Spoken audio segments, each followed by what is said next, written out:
नमस्कार, आप देख रहे हैं हिंदुस्तान मेल न्यूज और आइए रुक करते हैं आज की खबरों की ओर। 400 किलो मोगरे के फूलों से सजेगा रंजित हनुमान मंदिर। भोपाल से मंगाई गई 5 किलो हरी इलायची की 7.5 फीट लंबी माला। इंदौर संपत्ति विवाद में महिला ने पिया एसिड, इलाज के दौरान हुई मौत। गर्मी में वाहन चालकों को मिलेगी राहत। शहर के सिग्नलों की टाइमिंग में होगा बदलाव। दोपहर 12 से 5 बजे के बीच होगा असर। पाइप फैक्ट्री में लगी भीषण आग 9 घंटे बाद बुझी। 1000 लीटर फोम का हुआ इस्तेमाल। अमरनाथ यात्रा जिला अस्पताल में श्रद्धालुओं की भीड़। सुबह 5 बजे से लग रही लाइन। बर्थडे पर युवक ने दी खुदकुशी। दोस्तों के कॉल नहीं उठाने पर हुआ शक। पश्चिमी रिंग रोड के लिए 12 गांव का सर्वे पूरा। जल्द होगा निर्माण कार्य।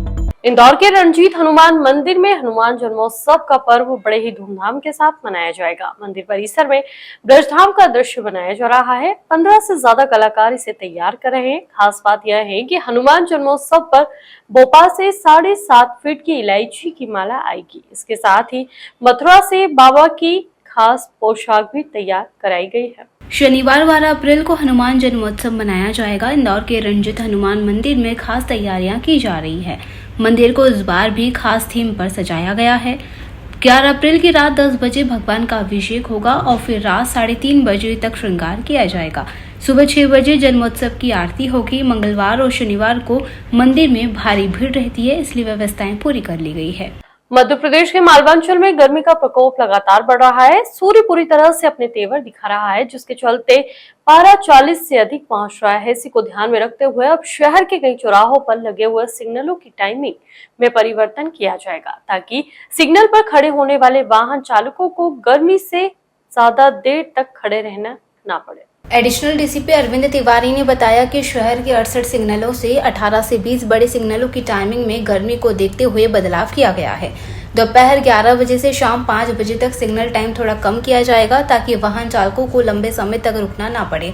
पिछले साल भी ऐसा ही किया गया था, जो सफल रहा। साथ ही कुछ चौराहों पर छांव के लिए ग्रीन नेट और टेंट भी लगाए जा रहे हैं। उनको निश्चित वहाँ का जो ट्रैफिक का वॉल्यूम रहता है उसके हिसाब से हम लोग बनाते हैं उसको, कि वो देखते हैं जिससे बहुत ज़्यादा सेकंड भी ना रुकना पड़े और बहुत कम भी ना रुकना पड़े। तो जो भीड़ रहती है उसको देख करके जहाँ जो वाहन चालक रहते हैं उनके हिसाब से उसको सेट करते हैं, इसलिए सभी सिग्नल्स की टाइमिंग अलग अलग है। इंदौर में अमरनाथ यात्रा को लेकर श्रद्धालुओं में जबरदस्त उत्साह है। यात्रा के लिए पंजीयन, मेडिकल जांच शुरू होने से पहले ही शुक्रवार को बड़ी संख्या में लोग जिला अस्पताल पहुंच गए। यहां सुबह 5 बजे से पहले ही लोग सड़क पर कतारबद्ध होकर खड़े हो गए थे। अमरनाथ यात्रा के लिए हर दिन जिला अस्पताल में 50 यात्रियों का मेडिकल हो रहा है, इसलिए लोग सुबह से ही लाइन में लग जाते हैं। यात्रा 3 जुलाई से शुरू हो रही है और इसके लिए मेडिकल फिटनेस जरूरी है। इंदौर में कुल 8 अस्पतालों में जांच की सुविधा दी गई है, जिसमें जिला अस्पताल, पीसी सेठी, हुकुमचंद, संयोगितागंज, नंदानगर, एमवाय, लाल अस्पताल और पाली क्लिनिक शामिल है। धार में पीथमपुर इंडस्ट्रियल एरिया की कंपनी में लगी आग पर करीब 9 घंटे में काबू पाया जा रहा है। आग बुझाने में 1000 लीटर फोम और 25 डंपर रेत और फायर ब्रिगेड की 12 गाड़ियों का पानी लगा।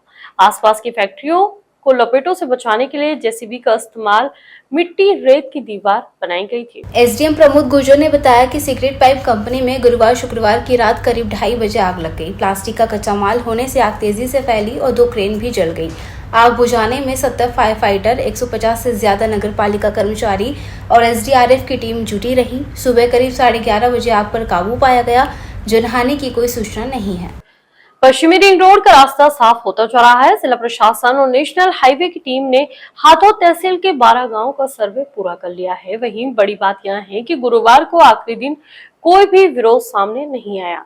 उधर एनएचएआई की टीम प्रशासनिक अमले के साथ देपालपुर व सावेर का सर्वे करेगी। नेशनल हाईवे इंडिया इंदौर में 64 किमी लंबा और 80 मीटर चौड़ा पश्चिम रिंग रोड बन रहा है, जो NH 52 से शुरू होकर शिप्रा नदी के पास मिलेगा।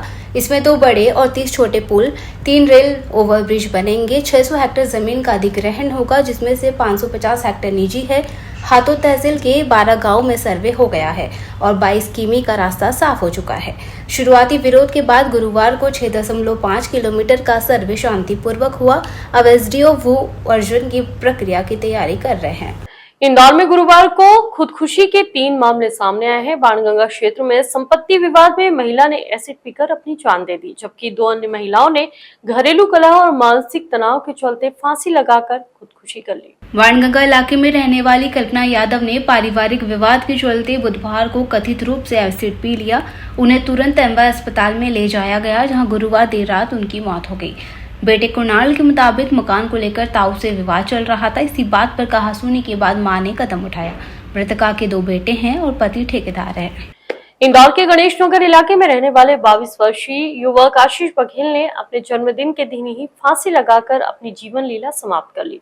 वह पिछले साल से इंदौर में रहकर बीए की पढ़ाई के साथ ही प्रतियोगी परीक्षाओं की तैयारी कर रहा था। गुरुवार को उसके जन्मदिन के मौके पर जब दोस्तों ने उसे कॉल किया तो उसने रिसीव नहीं किया। तब उन्हें संदेह हुआ। शाम तक कमरे से बाहर ना निकलने पर दोस्त उसके रूम में पहुंचे और दरवाजा नहीं खुला तो पुलिस को सूचना दी गई। इंदौर के भवरकुआ में रहने वाले आशीष बघेल ने फांसी लगाकर खुदकुशी कर ली है। वह धर्मपुरी का रहने वाला था और इंदौर में रहकर बीए की पढ़ाई और प्रतियोगी परीक्षाओं की तैयारी कर रहा था।